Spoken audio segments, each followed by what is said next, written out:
주산전나 다시 한번 턴어라운드. 안녕하세요, 주식강사 유튜버 밑단도 반갑습니다. 자, 대성에너지 다시 한번 강력하게 가는 이런 어떤 모습이 보여줘야 한다, 뭐 그렇게 좀 말씀을 드리면서, 자, 대성에너지에 대한 부분, 역시나 러시아 관련주로 묶이는. 그래서 뭐 보면 이제는 뭐 시장에서 좀 약간 그 내성이 생긴 느낌입니다, 보면. 그래서 러시아와 우크라이나 갈등이 최고조에 달하는 가운데 최고조에 달하고 있죠. 그래서 석유와 에너지 관련주가 아주 강한 어떤 느낌 아니까, 자, 이런 어떤 부분이 나와주고 있고요. 요렇게 해서, 자, 보면 러시아는 글로벌 원유 생산량의 12.6, 천연가스는 16.6을 담당하고 있는. 그래서 우크라이나에는 러시아 물량을 유럽으로 수송하는 파이프라인이 가동되고 있다. 그래서 이에 따라서 대표 산유국인 러시아가 전쟁을 일으키면 석유 수급의 차질이 발생해 유가가 급등할 것이라는 그런 어떤 기대감이 이 에너지 관련주가 막 움직여주는 이런 부분. 그래서 보면 조 바이든 미국 대통령은 러시아가 우크라이나 침공이 시작됐다고 규정하면서, 그러면서 러시아 은행 두 곳을 전면 차단하는 제재를 이렇게 시행할 것으로 밝힌. 근데 보면 그렇습니다. 이 바이든 형이 너무 좀 뭐라고 해야 될까요? 좀 많이 좀 미온적인 그런 어떤 부분이 있지 않겠습니까? 그렇게 해서, 자, 보면 이런 부분 되겠고, 또 뭐가 있을까요? 보면 얘들아, 이 푸틴 형 정말 어떤, 자, 지정학적 위기에 푸틴 유도 친구 등 러시아 부자 재산 38조가 사라져. 그래서 러시아 최고 부자들이 자산에 올 들어서 38조 2천억이 줄어든 걸로 집계됐다, 보면 러시아와 우크라이나 간 지정학적 긴장감이 커지면서 이들이 가진 러시아 기업들의 주가가 크게 하락했기 때문이다라고 말해주고 있죠. 그래서 서방 국가들의 경제 제재가 이렇게 본격화 시작되면 이들의 자산 가치는 더 크게 떨어질 것이라는 그런 어떤 점을 말해주고 있습니다. 그래서 세계 500대 부자 자산을 추적하는 블룸버그의 억만장자 지수에 포함된 러시아 부자 23명의 자산은 올해만 320억 달러 줄어들었다고. 올해 좀, 나도 겁나게 난 부자는 아니지만 아무튼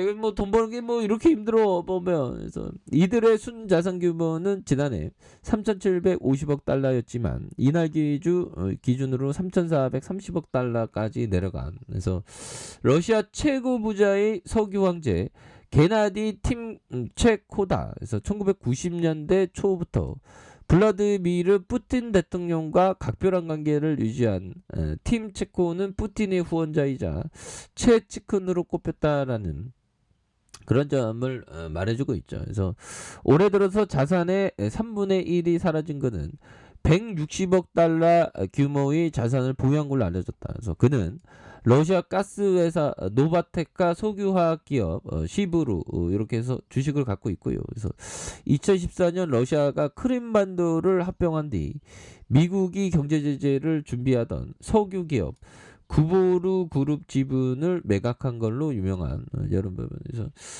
이런 어떤 뭐 많이 이렇게 변동성이 보면 뭐 이런 얘기도 있고요. 보면 그렇게 해서 트럼프 미국 대통령 트럼프 형은 푸틴 형이 천재라 걸고 바이든 형은 무능이라고 막, 내가 백악관에 있었다면 그런 일은 없었을 거야.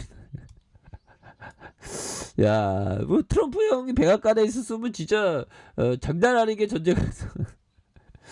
그래서 도널드 트럼프 전 미국 대통령이 푸틴 러시아 대통령을 칭찬하고 조 바이든 미국 대통령을 비판했다, 보면. 그래서 우크라이나 사태와 관련해서 양국 정상의 대처에 대한 부분, 뭐 이런 부분, 야, 이게 진짜 트럼프 형이 보면 정말 어떤 이 형이 장난이 아니었죠. 정말 하루라도 조용한 날이 없었습니다. 자, 이렇게 해서 개인들이 잡아주고 외국인이 잡아주고 투신에서 이렇게 잘 잡아준 이런 부분에서 대성에너지는 굉장하죠. 월봉의 배합부 그러니까 영원한 소외주는 없어 보면 굉장히 소외를 많이 받았던 종목. 그러다가 주가 슈팅이 나오면 엄청나게 나와준 그런 부분 굉장하죠. 그래서 BPS에 대한 부분도 살펴보면 보면 11,433원 이런 부분이 되죠. 그렇게 해서 추가에 있어서 강력하게 올라간 이런 부분. 그래서 굉장하네요, 힘들아. 그런 부분이 되겠고. 자, 이 부분 한번 보도록 하겠습니다. 자, 보면 안드레 코스트라니 형이 얘기했던 자, 아주 많은 사람들이 이미 어떤 분야를 선택해서 주가가 상한가로 올랐다면 그것은 이미 이후 몇 년 아니 몇십 년의 성장이 반영된 것이라고 할 수 있다. 이런 어떤 얘기를 안드레 코스토라니 형은 말해주고 있죠. 그래서 시세 막 분출 그런 부분의 느낌이 있습니다. 그래서 이건 투자적인 관점이죠. 어떻게 보면 정확한 워딩은 어떤 순종 투자자의 어떤 안드레 코스토라니가 얘기했던 투자 유형에서 뭐 단기 투자자, 뭐 순종 투자자, 장기 투자자 이렇게 막 분류했는데 순종 투자자 느낌이죠. 그래서 많은 사람이 어떤 분야를 선택해서 주가가 상한가를 올랐다. 그것은 이미 몇 년 아닌 몇십 년의 어떤 그 가격을 반영한 것이다. 뭐 이런 어떤 포커스를 우리가 기억해야 되는 그런 어떤 부분이 있겠다. 뭐 이런 어떤 점을 말씀드리면서 자, 주현순 형이 얘기했던 돈을 버는데 집중하지 말고 가진 거를 지키는데 집중해야 돼. 그렇죠. 가진 거를 집중하는데 해야지 돈을 버는데 집중하는 게 아니라. 그래서 뭐 요즘에 뭐 주가 뭐 보면 뭐 이렇게 많이 주가가 떨어지는데 뭐 스머프들이 안 보일 수가 없지 보면.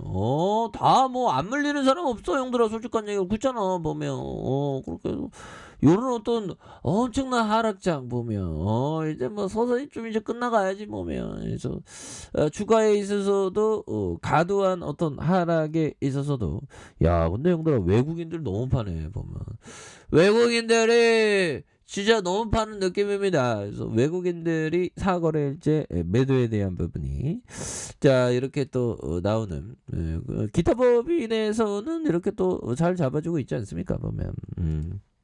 그런 부분에서 자 보면 종목에 대한 부분 이런 부분 보면 개인들과 기관들 이렇게 해서 투신에서도 이렇게 좀 잘 잡아주는 모습을 아주 세게 보여주고 있는 부분이 되겠다. 뭐 이렇게 좀 말씀을 드려보도록 하겠습니다. 그래서 자 보면 주가에 있어서 자 보면 주봉에 대한 부분 주봉에서 눌려줬던 상황에서 자 보면 가격에 대한 부분 거래량 터져주면서 올려주는 이런 부분. 그래서 여기에서 재차 슈팅에 대한 부분이 나와줄 수 있는 그런 모습 충분히 보일 수 있겠고. 자 일봉에 대한 부분 살펴볼까요? 음봉에 대한 어떤 자 이런 부분에 눌려준에 대한 부분이 있죠. 다시 눌려주면서 양손에 올리다가 힘을 모아주다가 다시 한번 거래량 터져주면서 슈팅에 대한 부분이 겁나게 세게 나와줄 수 있는 이런 부분 충분히 보일 수 있다. 그래서 월봉과 주봉에 대한 부분 여기서 일봉에서 다시 한번 올려주는 이런 부분. 이건 막판에는 조금 좀 눌려졌네요. 시간에 한번 볼까요, 얘들아? 시간에서 한번 보면 좋았어, 얘들아. 2.5 이렇게해서 자, 우리도 한번 잘 살아보세 보면 물론 저는 어떤 무소유주의자입니다. 자 그렇게 해서 항상 남과 비교하지 않고 저만의 길을 가야 되는 자, 그렇게 해서 눌려줘 연들아 다시 한번 올려줄 수 있겠죠 보면. 예, 그렇게 해서 자, 일봉에 대한 부분 양선으로 다시 한번 세게 올라와 줄 수 있는 이런 부분. 그래서 월봉과 주봉에 대한 부분과 자, 일봉에서 다시 한번 주가에서도 강하게 슈팅 랠리가 나와주는 이런 부분 한번 기대해 보도록 하죠. 자, 아랫카페에서 전부 확인하시고요. 쭉 구독하기 알림 설정까지 하셨던 모든 분들 감사합니다. 사랑합니다. 축복합니다. 네, 고맙습니다.